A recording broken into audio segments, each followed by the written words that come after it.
আমাদের জীবনে গুরুজনেরা, জ্ঞানী মানুষজন সবসময় একটা কথা বলেন, ধৈর্য ধরো। শুধুমাত্র দুটো শব্দ, কিন্তু কতটা বিশাল সেটা বোঝার চেষ্টা করুন। ছোট একটা অস্ত্র হাতে নিন এবং একটা বিশাল পর্বতে নিরন্তর প্রহার করতে থাকুন। ধৈর্য ধরে সেই কাজ করতে থাকুন। এমন একদিন আসবে, এই বিশাল পর্বতে আপনি একটা পথ তৈরি করবেন। কোনো ধনুর্ধর যখন নিজের বিদ্যা অর্জন করেন, তখন তাকেও ধৈর্য ধরতে হয়, তার নিজেকে সময় দিতে হয়, তবেই সে ধনুর্বিদ্যা শিখতে পারে। সেইভাবে আমাদের জীবনেও ধৈর্য ধরার খুব প্রয়োজন। পরিবারে ধৈর্য রাখতে পারলে তাহলে আস্তে আস্তে দেখবেন প্রেম বৃদ্ধি পাচ্ছে। সমাজে যদি ধৈর্য রাখতে পারেন তাহলে আস্তে আস্তে এই সমাজ আপনাকে সম্মান করবে। যদি নিজের জীবনে ধৈর্য রাখতে পারেন তাহলে নিজে থেকেই আত্মবিশ্বাস বাড়বে, নিজের বিকাশ হবে। জীবনে সবই সম্ভব যদি ধৈর্য রাখতে পারেন। হয়তো আস্তে আস্তে হবে, কিন্তু হবে অবশ্যই। শুধু ধৈর্য রাখুন, কারণ ধৈর্যই সব থেকে বড় পুঁজি। আসুন আর আমার সাথে ভালোবেসে বলুন, রাধা রাধা।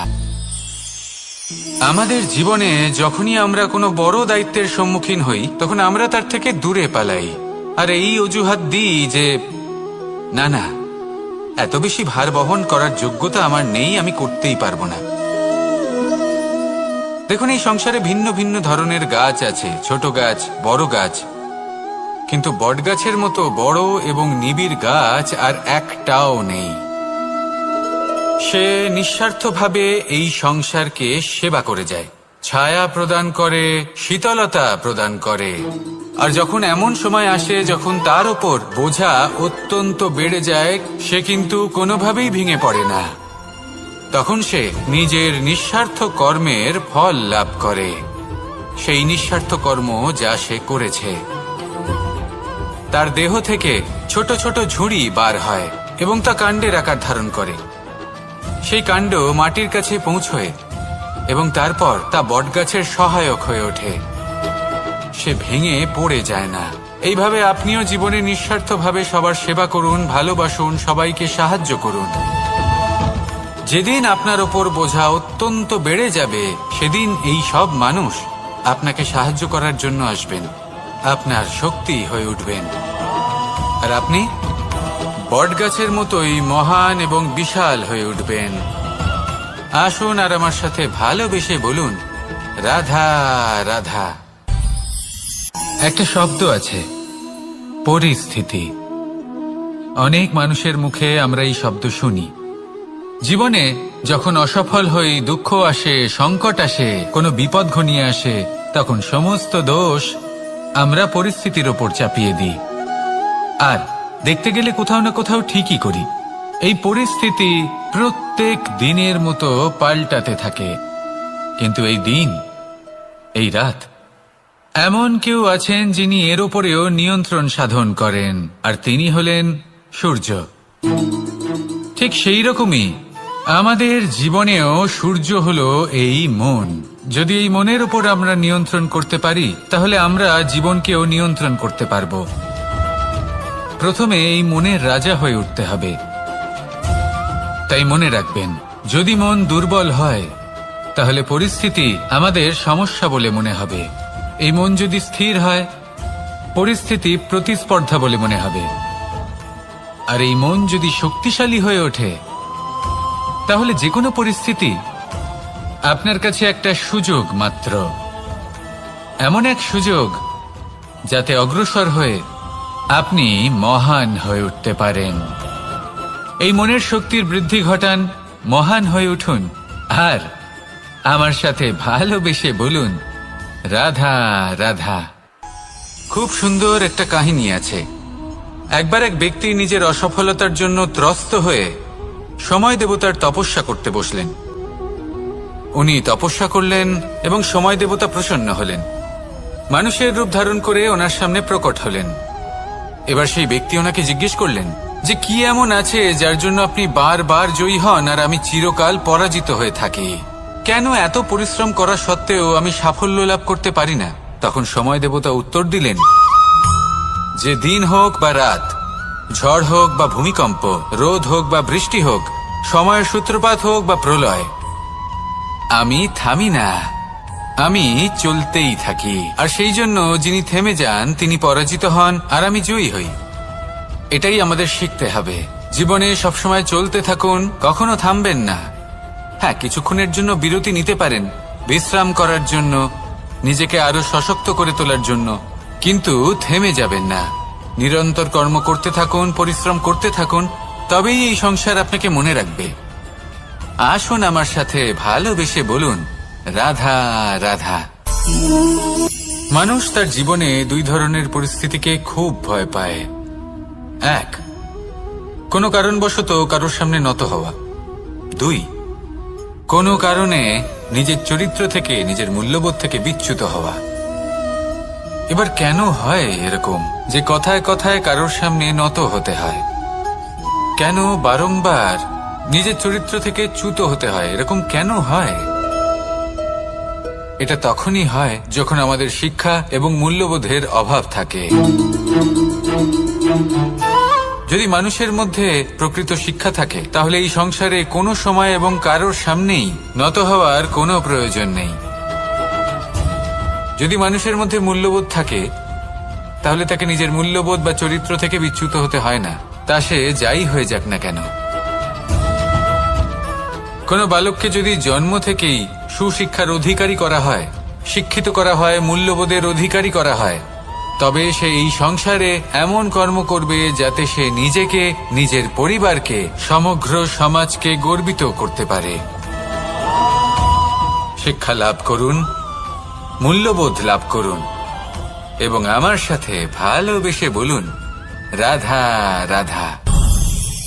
আমাদের সকলের জীবনে একটা লক্ষ্য থাকে যেটা আমরা লাভ করতে চাই। ঠিক যেন একটা প্রতিস্পর্ধা বিদ্যমান যে কে সব থেকে আগে নিজের লক্ষ্যে পৌঁছতে পারবে। আর সেই জন্য আমরা সকলেই খুব তাড়াতাড়ি এগোতে চেষ্টা করি, বড় এবং দীর্ঘ পদক্ষেপ ফেলি, যাতে তাড়াতাড়ি নিজের লক্ষ্যে পৌঁছতে পারি। কিন্তু এক অত্যন্ত গুরুত্বপূর্ণ বিষয় আছে, সবসময় লক্ষ্য সামনে থাকবে না, কখনো কখনো তা খুঁজতে হয়। এই যাত্রা খুব কঠিন হতে পারে, আর ঠিক এই কারণেই সবসময় দ্রুত গতিতে চলা বা তাড়াতাড়ি পথে চলা সেটা আবশ্যক নয়। তার থেকেও বেশি গুরুত্বপূর্ণ হলো ভেবেচিন্তে তারপর পথ চলা। যদি ভেবেচিন্তে পদক্ষেপ ফেলেন, চলতে পারেন, তাহলে সেটাই সর্বশ্রেষ্ঠ পদক্ষেপ। কখন কোন দিকে যেতে হবে, কখন কোথায় দিক পাল্টানো যাবে না, কখন গতি বেশি রাখতে হবে, কখন কম, কখন থামবো, কখন চলবো, এই সব কিছুর বিষয়ে জ্ঞান অত্যন্ত গুরুত্বপূর্ণ, এবং ভেবে চিন্তে চলতেই হবে। সেই জন্য শুধু তীব্র গতিতে সামনে এগোলে চলবে না, ভাবনা চিন্তা করে এগোতে হবে। আসুন আমার সাথে ভালোবেসে বলুন, রাধা রাধা। পায়েস হলো আমার বিশেষ প্রিয়। এর মধুর স্বাদ মনকে প্রফুল্ল করে তোলে। ছোটবেলায় মা আমার জন্য পায়েস বানাতেন এবং আমাকে বলতেন যে গরম থাকতে থাকতে খেয়ে নে কানাই, ঠান্ডা হয়ে গেলে ভালো লাগবে না। কিন্তু আমিও দুষ্টু ছিলাম, ঠান্ডা হওয়া পর্যন্ত অপেক্ষা করতাম, আর ঠান্ডা হয়ে যাবার পরে মার কাছে যেতাম আর ওনাকে বলতাম যে মা, পায়েস তো ঠান্ডা হয়ে গেছে, এটা গরম করে দিন। তখন মা হাসতেন আর বলতেন যে পায়েস না হয় আমি আবার গরম করে দেব কানাই, কিন্তু এর মধুর স্বাদ, সেই মিষ্টত্ব, সেই সুবাস, সেটা আবার ফিরে আসবে না। কথাটা সত্যি, আর এই সত্যটাই আমাদেরও জীবনের সত্য। আমাদের জীবনের মধুর সম্পর্কগুলি, এতে যখন কটুভাব প্রবেশ করে তখন সেই মিষ্টত্ব ফিরিয়ে আনা প্রায় অসম্ভব ব্যাপার হয়ে যায়। আপনি চেষ্টা করে সেই সম্পর্ক ঠিক করতেই পারবেন, তার জন্য অগাধ পরিশ্রম করতে হবে, কিন্তু আবার সেই মিষ্টত্ব কখনো ফিরে আসবে না। সেই জন্য আপনার জীবনের যে মধুর সম্পর্ক আছে, যতটা সম্ভব চেষ্টা করুন তাতে মিষ্টত্ব বজায় রাখতে। কটুভাব আসতে দেবেন না। আসুন আর আমার সাথে মধুর স্বরে বলুন, রাধা রাধা। শব্দ, শব্দ আসলে কি? শুধুই কয়েকটি অক্ষরের সমষ্টি, নাকি আমাদের বাণী, এই শব্দ এমন এক শক্তি যা কাউকেই নিজের বশবর্তী করে ফেলতে পারে। শব্দ এমন এক অস্ত্র যা কাউকে ক্ষত বিক্ষত করে দিতে পারে। এই শব্দ হলো একটি নাদ স্বরূপ যা কোনো ঘুমন্ত ব্যক্তিকেও জাগিয়ে তুলতে পারে এবং নিজের লক্ষ্যের দিকে অগ্রসর করতে পারে। শব্দে এত শক্তি আছে যে কারোর মনে এতটা আঘাত দিতে পারে যে সে হয়তো জীবনে আর কখনো এগোতেই পারল না। তাহলে এই শব্দের প্রয়োগ খুব ভেবেচিন্তে করবেন। এবং এই শব্দের মতোই হলো নীরবতা। অনেক সময় এই নীরবতা আমাদের সহায়ক হয়ে ওঠে। অনেক সময় এটা আমাদের অনুশোচনাকে অনেক বেশি বাড়িয়ে তুলতে পারে। ভীষ্ম পিতামহ, অঙ্গরাজ কর্ণ যখন দ্রৌপদীর বস্ত্রহরণ হচ্ছিল তখন এনারা নীরব ছিলেন। দুর্যোধনের বিরোধিতা করেননি, ওকে বাধা দেননি। আর তারপর কি হলো সেটা আপনারা সকলে জানেন। দেখতে গেলে নীরবতা চুপ করে থাকা, কিন্তু যদি কোনো দুষ্টের সামনে চুপ করে থাকেন, যদি তার বিরোধিতা না করতে পারেন, তাহলে এই নীরবতাই অনেক বড় পাপের আকার ধারণ করে। মনে রাখবেন আর আমার সাথে ভালোবেসে বলবেন, রাধা রাধা। আভূষণ, কার না ভালো লাগে এই আভূষণ? আমরা পরিশ্রম করি, ধন অর্জন করি আর আভূষণ কিনে থাকি, কখনো নিজের জন্য, কখনো বা তাদের জন্য যাকে আমরা ভালোবাসি, বা তাদের জন্য যাকে আমরা সম্মান করি। হয়তো সেই জন্যই সীতা চূড়ামণি ধারণ করেছিলেন এবং আমি সামন্তকমণি। কিন্তু এটাই কি সেই প্রকৃত আভূষণ যা আপনার মূল্য বৃদ্ধি করে? না। শ্রীরামের আভূষণ হল ওনার নম্র ভদ্র ব্যবহার। মাতা সীতার আভূষণ হল ওনার সততা, ওনার নিষ্ঠা, ওনার ত্যাগ। অর্জুনের আভূষণ ছিল ওনার একাগ্রতা। রাধার আভূষণ ওনার প্রেম। এই আভূষণ কোথাও নেই, আপনার মনে আছে। যদি আপনার মনে মিষ্টতা থাকে, তা শান্ত হয়, তাতে সততা থাকে, নিষ্ঠা থাকে এবং প্রেম থাকে, তাহলে আপনার অন্য আর কোনো আভূষণের কোনো প্রয়োজন নেই। আপনি যতই ভিড়ের মাঝে থাকুন, আপনার ঔজ্জ্বল্য চোখে পড়বে। আসুন আর আমার সাথে ভালোবেসে বলুন, রাধা রাধা। এই সংসারের সবথেকে বড় সত্যি হলো জন্ম এবং মৃত্যু। কিন্তু আরো বড় একটা সত্য আছে, মিত্র এবং শত্রু, যা আমাদের সকলের জীবনে থাকে। মিত্র সে যে আমাদের সঙ্গ দেয় এবং সংসারের সবথেকে উঁচু শিখরে আমাদের নিয়ে যায়, এবং শত্রু সে যে যে কোনো মুহূর্তে যে কোনো শিখর থেকে আমাদের নিচে ফেলে দিতে পারে। এবার বিচিত্র ব্যাপার হলো এটাই যে আমরা নিজেরাই এদের সাথে নিয়ে চলি, নিজেরাই এদের পালন করি। তা কি করে? প্রথমে বুঝুন এই মিত্র এবং শত্রু কারা। আপনার নিজের মন, আর কেউ নয়। এই মনই হলো মিত্র যখন তাতে ভারসাম্য বজায় থাকে, তা নিয়ন্ত্রিত থাকে, তা পবিত্র হয়। কিন্তু যদি এই মন অনিয়ন্ত্রিত হয়ে পড়ে, যদি আপনাকে সে নিয়ন্ত্রণ করতে শুরু করে, তখন সেই আপনার সবথেকে বড় শত্রু হয়। সেই জন্য এই মনের ওপর নিয়ন্ত্রণ রাখতে শিখুন, এতে ভারসাম্য বজায় রাখতে শিখুন। তাহলে আপনি এমন এক বন্ধুকে পাবেন যে আপনাকে এই সংসারের শিখরে পৌঁছে দেবে। আসুন আমার সাথে ভালোবেসে বলুন, রাধা রাধা। ঈশ্বর আসলে কে? সংসারের বেশিরভাগ মানুষের কাছে ঈশ্বর হলেন এই সংসারের রচয়িতা, পালনকর্তা। কারোর কাছে উনি জ্ঞাতা, কারোর কাছে উনি হলেন আস্থার প্রতীক, আবার কারোর জন্য শুধুমাত্র অন্ধ বিশ্বাস। কিন্তু এই ঈশ্বর কি কোনো শরীর, নাকি একটা বোধ, নাকি শুধুই শ্রদ্ধা? ঈশ্বর হলেন তিনি যিনি হলেন আপনার ইষ্ট। সেই জন্যই তো গুরু, মাতা, পিতা এনাদেরও ঈশ্বরই বলা হয়েছে। যাদেরকে আমরা ঈশ্বর বলে মনে করি, যারা আমাদের ইষ্ট, তাঁরা আমাদের একটি পথ দেখান, একটি দিকে চালিত করেন। সেই পথে চলে আপনি শুভ কর্ম করতে পারেন। আর যখন কোনো ব্যক্তি তার ঈশ্বরের আদেশ পালন করেন তখন সে নিজে থেকেই শুভ পথে অগ্রসর হয়ে যান। বেশ কয়েকজন মানুষ ঈশ্বরের ওপর আস্থা রাখেন এবং ভাবেন যে অনুচিত কোনো কাজ করা উচিত নয়, ঈশ্বর দেখছেন। ওনারা ভয় পান যে কোনো অনুচিত কর্ম করলে কে জানে তার পরিণাম কি হবে।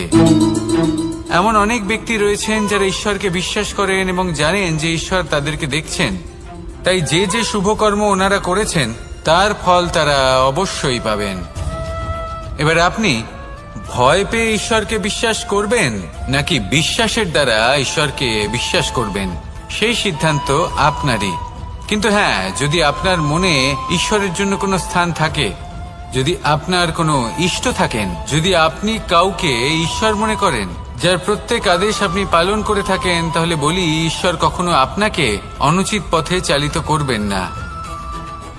আসুন আমার সাথে ভালোবেসে বলুন, রাধা রাধা। এই সংসারে ভিন্ন ভিন্ন ধরনের গাছ আছে, অসংখ্য ধরনের প্রজাতি আছে।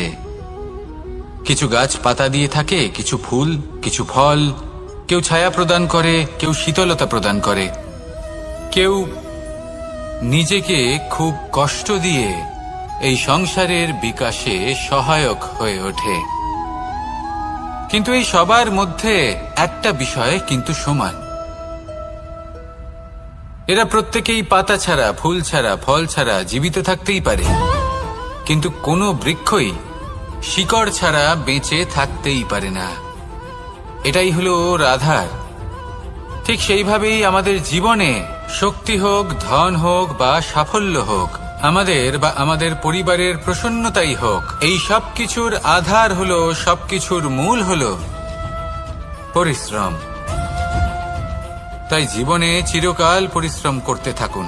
যদি আপনি জীবনে মহান হবার পথে অগ্রসর হতে চান, তাহলে পরিশ্রম করুন। এই পরিশ্রম দ্বারাই নিজের পরিবারকে প্রসন্ন করুন, নিজের বন্ধুদের প্রসন্ন করুন, এই সমাজকে গর্বিত করুন। আসুন আমার সাথে ভালোবেসে বলুন, রাধা রাধা। কখনো কোনো বাগানের কোনো বৃক্ষকে দেখেছেন যেখানে সুগন্ধি ফুল থাকে, রসালো ফল থাকে? তখন মন প্রফুল্ল হয়ে ওঠে, মন থেকে সেই বৃক্ষের প্রতি ভালোবাসা জন্মায়। কিন্তু যিনি বাগানের মালিক, শুধুমাত্র তিনিই জানেন যে কিভাবে এই বৃক্ষকে আগলে রাখতে হয়, কিভাবে তার পরিচর্যা করলে এতে সুন্দর সুগন্ধি ফুল হবে, রসালো ফল হবে। কখনো কখনো প্রয়োজনের থেকে বেশি রোদ পেলে এই বৃক্ষগুলি শুকিয়ে যায়, প্রয়োজনের থেকে কম রোদ পেলেও এই বৃক্ষ কিন্তু শুকিয়ে যায়। প্রয়োজনের থেকে কম জল যদি পায়, এই বৃক্ষ শুকিয়ে যেতে পারে। প্রয়োজনের থেকে অতিরিক্ত জল যদি পায়, তখনও এই বৃক্ষের শিকড়গুলি নষ্ট হয়ে যেতে পারে। এবার এটাই কিন্তু আমাদের সংসারের সাথেও হয়। আমাদের সংসারের সকল প্রতিভাশালী ব্যক্তি, যেমন লেখক, বিচারক, প্রবক্তা, যোদ্ধা, এদের সবার ক্ষেত্রে এই কথাটাই প্রযোজ্য। যদি বেশি প্রশংসা করা হয়, তাহলেও এরা হারিয়ে যাবেন। প্রয়োজনের থেকে বেশি যদি নিন্দা করা হয়, তখনও তারা নত হয়ে পড়বেন। তাহলে আপনি এদের রক্ষা করুন এবং নিজেদেরও। মনে রাখবেন একটা কথা, জেনে রাখুন কখন কোন নিন্দায় আপনি লজ্জিত হবেন না, আর কখন কোন প্রশংসার দ্বারা নিজের মধ্যে অহংবোধ জাগ্রত করবেন না। এই মন সুপ্রসন্ন হয়ে বলবে, রাধা রাধা। যদি আমি কোনো বনে যাই, কোনো নির্জন বনে, সেই বনের বিষয়ে, সেই পথের বিষয়ে, গাছপালার বিষয়ে, পশুপক্ষীর বিষয়ে আমার যদি কোনো জ্ঞান না থাকে, সেই বনের ক্ষুদ্র থেকে ক্ষুদ্রতর অংশের বিষয়ে যদি আমার কোনো জ্ঞান না থাকে, তাহলে হতেই পারে সেই বনে কোথাও আমি হারিয়ে যাব। হয়তো এমনভাবে হারিয়ে যাব, কোনোদিনও বাইরেই বেরোতে পারবো না। তাই সেই বনের বিষয়ে জ্ঞান লাভ করা আবশ্যক। এটাই হলো শিক্ষা। জীবনে বেশিরভাগ মানুষই কেন অসফল হন? ওনারা একটা লক্ষ্য স্থির করেন, কিন্তু সেই পথের বিষয়ে তারা পর্যাপ্ত জ্ঞান অর্জন করেন না। সেই পথে কি বিপদ আসতে পারে প্রত্যেকটা পৃষ্ঠার জ্ঞান তাদের নেই, আর সেই জন্যই তারা অসফল হন।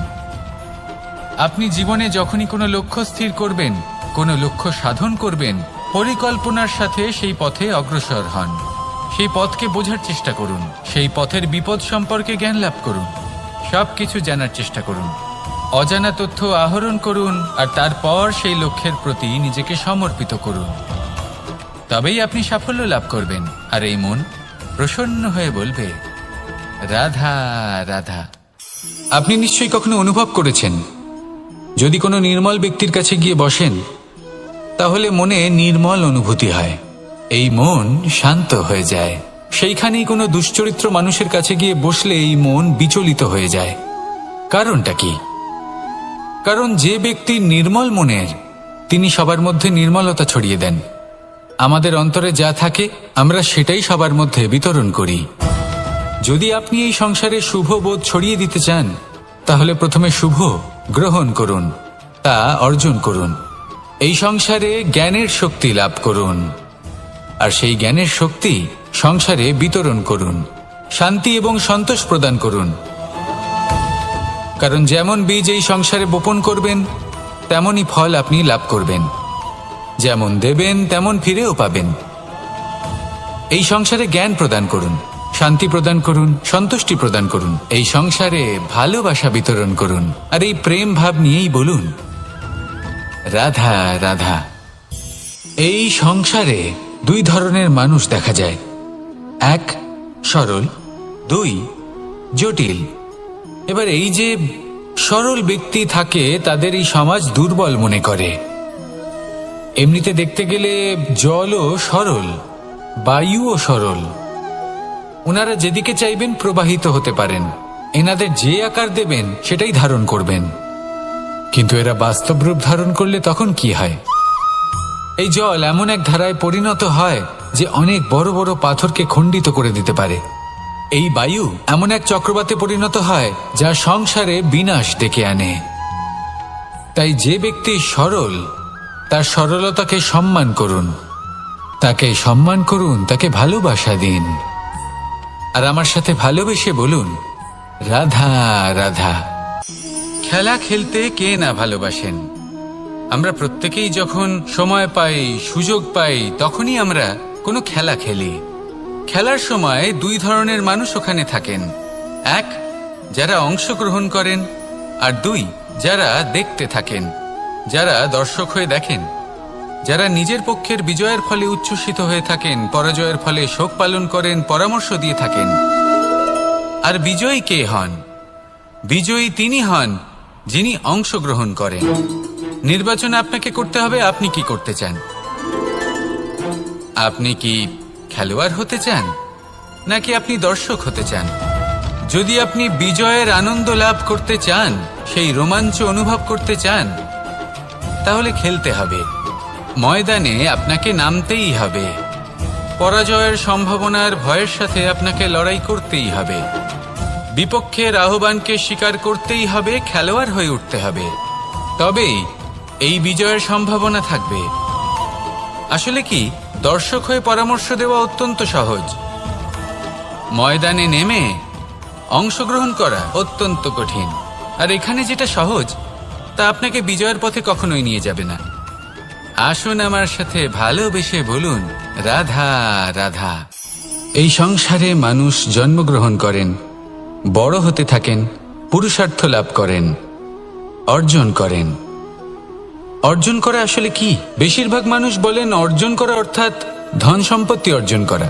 আর কি অর্জন করা যায়? আর কি লাভ করা যায়? আসল প্রশ্ন হলো এটাই যে কি এমন আছে যা বাস্তব রূপে অর্জন করার যোগ্য। তা হলো ব্যবহার, জ্ঞান এবং সন্তোষ। কেন? কারণ আপনি যখন এই সংসার ছেড়ে চলে যাবেন, তখন আপনার ধন সম্পত্তি আপনাকে বিদায় জানাতে আসবে না। আপনাকে বিদায় জানাতে আসবে আপনার আপনজন, যাদের সাথে আপনার সুসম্পর্ক ছিল। সমগ্র সংসারে সহস্র মানুষ ধন অর্জন করে থাকেন। শ্রেষ্ঠ মানুষ হলেন তিনি যিনি ব্যবহার, জ্ঞান এবং সন্তোষ অর্জন করে থাকেন, একে সকলের মধ্যে বিতরণ করেন। তাই এটাই করুন, আর আমার সাথে ভালোবেসে বলুন, রাধা রাধা।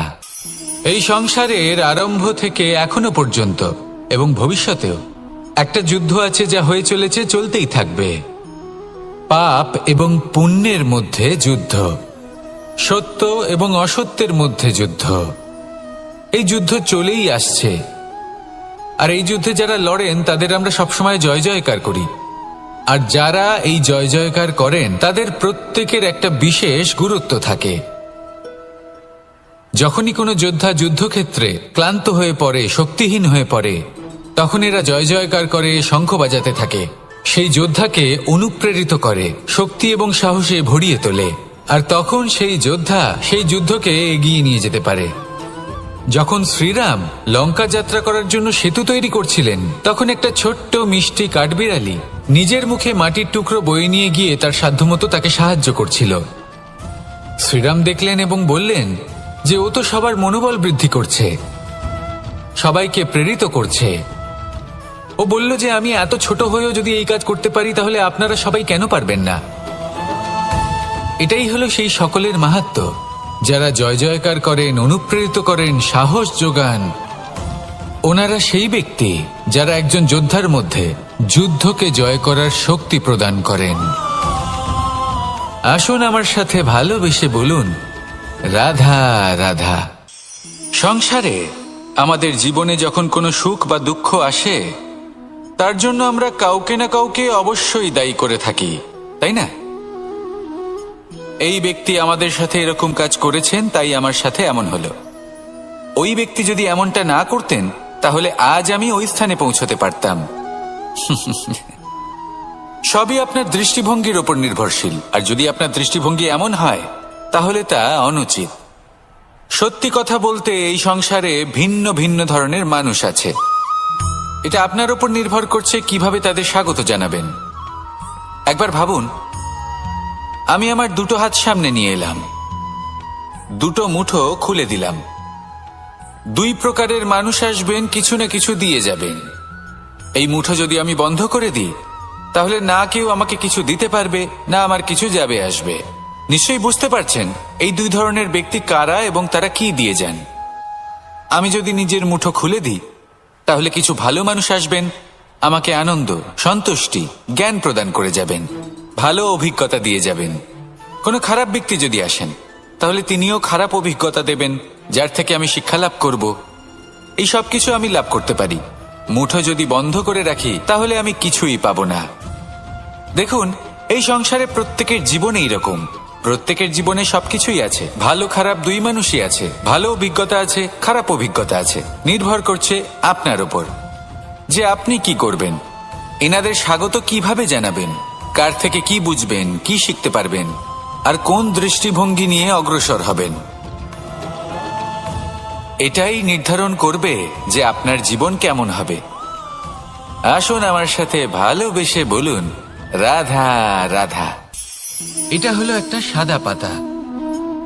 এবার এতে আমি যাই লিখব, সেটাই এর অস্তিত্ব হবে। এতে আমি প্রেমের কিছু কথা লিখে একে প্রেমপত্র বানিয়ে তুলতে পারি। মাতা পিতার জন্য একটা শুভ সংবাদ লিখতে পারি। শত্রুর বিষয়ে সতর্ক করব বলে সেনাকে একটা সংবাদ লিখতে পারি। দ্বারকাবাসীর জন্য কোনো সংবাদ পাঠাতে পারি। যাই লিখব, এই পত্র সেটাই হয়ে উঠবে। সেই রকমই হলো আমাদের জীবন। আমরা যেমন কর্ম আমরা করব, আমাদের অস্তিত্ব এবং ব্যক্তিত্ব ঠিক তেমনই হয়ে উঠবে। যদি আপনি একটা অসাধারণ, উজ্জ্বল এবং সম্মানজনক জীবনযাপন করতে চান, তাহলে তার একটা রহস্য আপনাকে বলি। যেমন কথন হবে, কর্ম তেমন হবে। অর্থাৎ যতটুকু বলেছেন ততটুকুই করুন, আর যতটুকু করেছেন ততটুকুই বলুন। এই একটা নিয়ম যদি আপনারা পালন করেন, তাহলে এই সংসারের সমস্ত পণ্ডিত আপনাকে অবশ্যই সম্মান করবেন। তাহলে এটাই করুন, আর আমার সাথে ভালোবেসে বলুন, রাধা রাধা।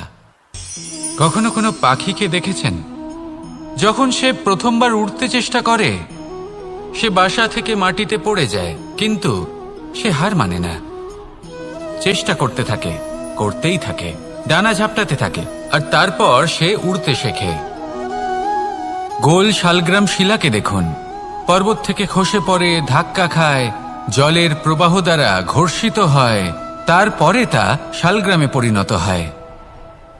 ভেবে দেখুন, যদি কোনো পাখি প্রথমবার উড়তে গিয়ে এটা ভাবে যে না না, যদি আমি পড়ে যাই তবে, আমার যদি আঘাত লাগে তবে, আর যদি ভয়ের কারণে সে শুরুই না করতে পারে, চেষ্টাই না করে, তাহলে কি সে উড়তে শিখবে? কখনোই নয়। এটাই আমাদের শিখতে হবে, প্রারম্ভ করতে হবে। তা অত্যন্ত গুরুত্বপূর্ণ। যখন আমরা কিছু শুরু করি তখন ভয় করে, কিন্তু যদি এটা না করেন জীবনে কখনো সামনে এগোতেই পারবেন না। হতেই পারে প্রারম্ভ করার পরে আপনি পড়ে যাবেন, বারবার নিচে পড়ে যাবেন, কিন্তু যদি নিরন্তর চেষ্টা করতে থাকেন তাহলে একদিন না একদিন আপনি অবশ্যই সফল হবেন। এই শুরু করাটাই সব থেকে বেশি কঠিন। এর দ্বারা ভয়ভীত হবেন না। আসুন আর আমার সাথে ভালোবেসে বলুন, রাধা রাধা। যদি আমি আমার চোখ বেঁধে কোনো একটা নির্দিষ্ট দিকে নিজের সমস্ত শক্তি প্রয়োগ করে ছুটে যাই, তাহলে কি হবে? আমি কোথাও ধাক্কা খেতে পারি, নিজের ক্ষতি করতে পারি, কোথাও পড়ে যেতে পারি, তাই না? অর্থাৎ এটা নিশ্চিত এই কাজ আমার করা উচিত নয়। কিন্তু আজকের দিনে প্রত্যেকটা মানুষ এই কাজই করছেন, তাই না? কোনো কাজ করার পূর্বে সেই কাজের বিষয়ে সম্পূর্ণ তথ্য কোথায় সংগ্রহ করছেন? শুধু এটুকু জানেন যে এই কাজটা করলে কত ধন অর্জন করবেন আর কত নাম হবে, আর ব্যাস সামনে এগিয়ে যান। এটা উচিত নয়। পূর্ণরূপে যে কোনো কাজ করার আগেই সেই কাজের বিশ্লেষণ করে নেওয়া উচিত, তা বুঝে নেওয়া উচিত, এবং সেই বিষয়ে অবশ্যই খেয়াল রাখা উচিত যে আপনার শরীর এবং আপনার মন এই কাজ করার জন্য কি প্রস্তুত রয়েছে। যদি তা না হয় তাহলে প্রথমে নিজেকে শুধরে নিন, তারপরে সেই কাজ করুন। যদি এইভাবে জীবনে সামনে এগোন তাহলে সাফল্যের সম্ভাবনা জীবনে অনেক বেশি বেড়ে যাবে। তাহলে এটাই করুন আর আমার সাথে ভালোবেসে বলুন, রাধা রাধা। এই সংসারের সব থেকে বড় যোদ্ধা কে? কেউ বলবেন অর্জুন, কেউ বলবেন ভীম, কেউ বলবেন হনুমান, আদি ইত্যাদি। কিন্তু এই সংসারের সব থেকে বড় যোদ্ধা আপনার মনের ভেতরে আছে, আপনার মনের মধ্যে আছে। সেই ব্যক্তি সব থেকে উঁচুতে পৌঁছতে পারেন যিনি নিজের অন্তরের খামতি বুঝতে পারেন, নিজের দোষ বুঝতে পারেন, তার সাথে লড়াই করেন এবং তার উপর বিজয় লাভ করেন। যে ব্যক্তি এটা শিখতে পারেন, যে ব্যক্তি এটার উপর জয়লাভ করতে পারেন, তিনি হলেন সব থেকে বেশি শক্তিশালী, সব থেকে বেশি বীর এবং সব থেকে বেশি পরাক্রমী ব্যক্তি। আমরা সকলে এই সংসারকে পাল্টাতে চাই। তার জন্য প্রথম পদক্ষেপ আপনাকে নিতে হবে, নিজেকে দোষমুক্ত করতে হবে। যদি মানুষ নিজের অন্তরের দোষ বুঝতে পারেন এবং নিজেকে দোষমুক্ত করতে পারেন, তাহলে এই সংসার নিজে থেকেই দোষমুক্ত হয়ে যাবে, তাই না? তাহলে নিজেকে দোষমুক্ত করুন আর আমার সাথে ভালোবেসে বলুন, রাধা রাধা। মানুষের জীবন সবসময় ন্যায় আর অন্যায়ের মাঝে ঘুরপাক খেতে থাকে। প্রত্যেক মানুষের মনে হয় কোথাও না কোথাও তার সাথে অন্যায় হচ্ছে। কেউ বলেন যে ভাগ্য আমার সাথে অন্যায় করেছে, কেউ আবার বলেন এই সংসার আমার সাথে অন্যায় করেছে। আর প্রত্যেকেই ন্যায় বিচার চাইতে বৈঠক দাবি করে বসেন। কখনো এই বিচার গৃহে যান, আবার কখনো ওই বিচার গৃহে। যদি সত্যি কথা বলি, এই সংসারের সব থেকে বড় বিচার গৃহ আপনার কাছেই রয়েছে, আপনার মন। আপনার মনই হলো সব থেকে বড় বিচার গৃহ। এ খুব ভালো করেই জানে কি শুদ্ধ আবার কি অশুদ্ধ, এর শুভ অশুভর জ্ঞান রয়েছে, এ সব জানে। দেখতে গেলে প্রত্যেকটা মানুষ যদি নিজের মনের কথা শোনেন, তাহলে তিনি ভালোভাবেই বুঝতে পারবেন তিনি কি উচিত করেছেন আর কি অনুচিত। দিনে একবার রাত্রের নিদ্রায় যাওয়ার পূর্বে নিজের সাথে বসুন, চোখ বন্ধ করুন আর বিচার করুন আজ আপনি কি উচিত করেছেন আর কি অনুচিত। আপনার মন সঠিক বিচার তখনই করে দেবে। আসুন আমার সাথে ভালোবেসে বলুন, রাধা রাধা। আপনি কখনো কোনো পাথরের বুক চিরে বয়ে চলা কোনো নদী দেখেছেন? পাথর নদীর সামনে নত হয়ে যায়, তাকে বাধা দিতে চেষ্টা করে কিন্তু কখনো বাধা দিতে পারে না। এই নদী হলো ততটাই শক্তিশালী, কিন্তু এর আরম্ভ কোথা থেকে হয়? দূরে কোথাও কোনো পর্বতের চূড়াতে এক বিন্দু জল ঝরে পড়ে আর তার সাথে হিম গলিয়ে দেয়। তারপর জলের শক্তি বৃদ্ধি পায়, তারপর অনেক বিপদের সম্মুখীন হয় আর অনেক ধরনের বাধা সে অতিক্রম করে। তার শক্তির এতটাই বৃদ্ধি হয় যে তাকে বাধা দেওয়া একেবারেই অসম্ভব ব্যাপার হয়ে যায়। দেখুন, নদী তো মহান বটেই, কিন্তু তাকে মহান করে তুলেছে কে? সেই সকল বিপদ যার থেকে ও কখনো পালায়নি। সেইভাবেই আমাদেরও বিপদ থেকে পালিয়ে গেলে হবে না, তার সম্মুখীন হতে হবে সাহসের সাথে, পূর্ণ শক্তি প্রয়োগ করে। তবেই আমরা শিখতে পারবো, তবেই আমরা সামনে এগোতে পারবো। যদি আপনি জীবনে কুন্দন হয়ে উঠতে চান,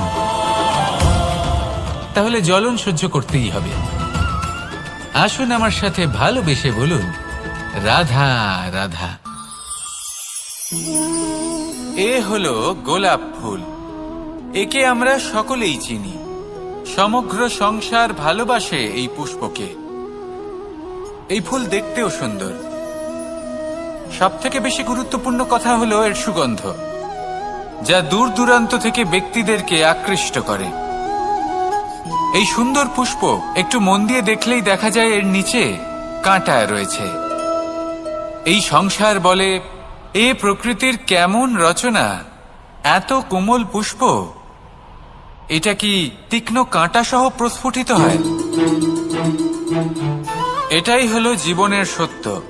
আমাদের অন্তরের সদ্গুণ, সেগুলিও এই ফুলের মতোই সুন্দর। সংসার এর সৌন্দর্য দেখতে পায়, এর সুগন্ধ চতুর্দিকে ছড়িয়ে পড়ে। কিন্তু এই সদ্গুণ জাগ্রত করে তোলার জন্য কঠোর পরিশ্রম করতে হয়, প্রতিনিয়ত চেষ্টা করে যেতে হয়। তাই জন্য যদি আপনি জানেন আপনার পথ উচিত কিন্তু তা কাঁটায় পরিপূর্ণ, তাহলে থামবেন না, চলতে থাকুন। একবার যদি অন্তরের সদ্গুণ জাগ্রত হয়, তাহলে এই সংসার এর সৌন্দর্য দেখবে আর সুগন্ধে আকর্ষিত হয়ে আপনার কাছে আসবে। এই মন, এই জীবন প্রসন্ন হয়ে বলবে, রাধা রাধা। মোহনের বাঁশির এই সুর, এই সঙ্গীত কার না পছন্দ হয়? সবারই খুব ভালো লাগে। এবার এই সুর আসে কোথা থেকে? কেউ বলবেন কৃষ্ণের হৃদয় থেকে। সত্য কথা, এই সুর হৃদয় থেকে নির্গত হয় এবং প্রকট হয় এই বাঁশি থেকে।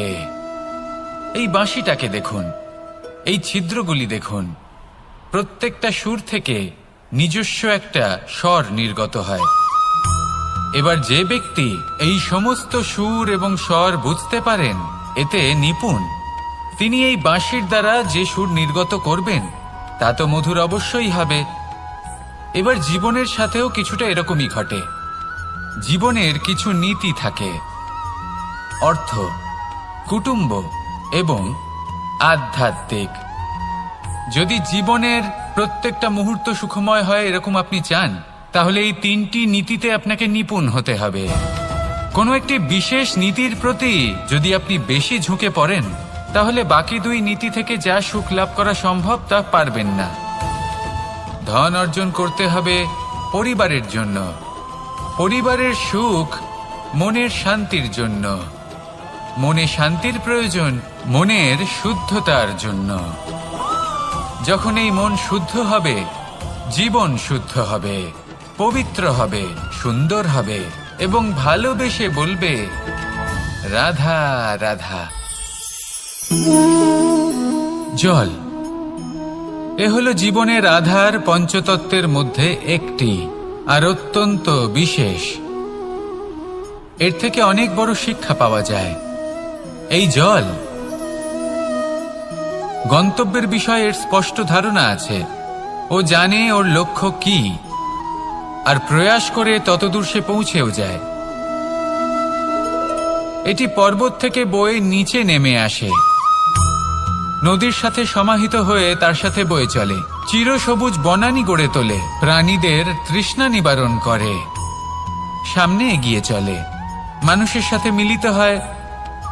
যারা একে বাঁধের মধ্যে বেঁধে রাখতে চেষ্টা করে সে বন্দি দশাতেও থেকে যায়, মানুষের কল্যাণ করে।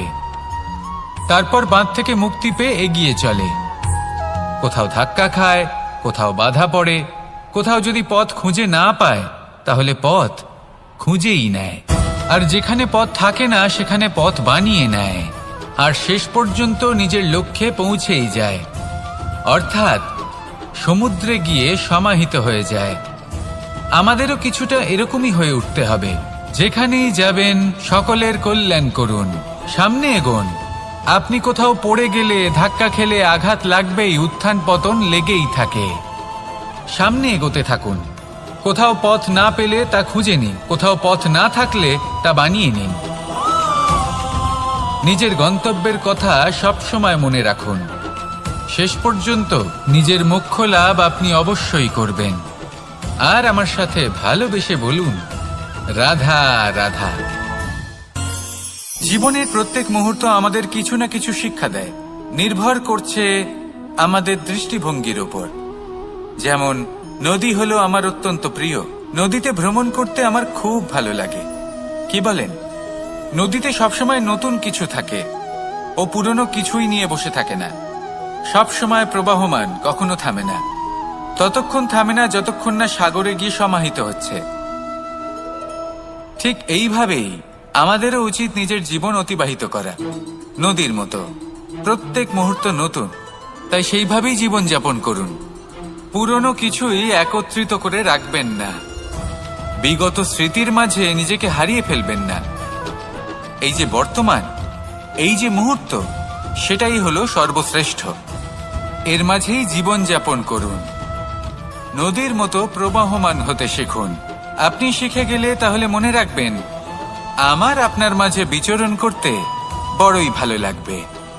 যে ব্যক্তি আনন্দের সাথে জীবনের প্রত্যেকটা মুহূর্ত অতিবাহিত করে কোনো চিন্তা ছাড়াই, প্রবাহমান হয়, কখনোই থামে না, যতক্ষণ না মুক্তি লাভ করছেন, এমন ব্যক্তির মধ্যেই রাধাকৃষ্ণ বসবাস করেন।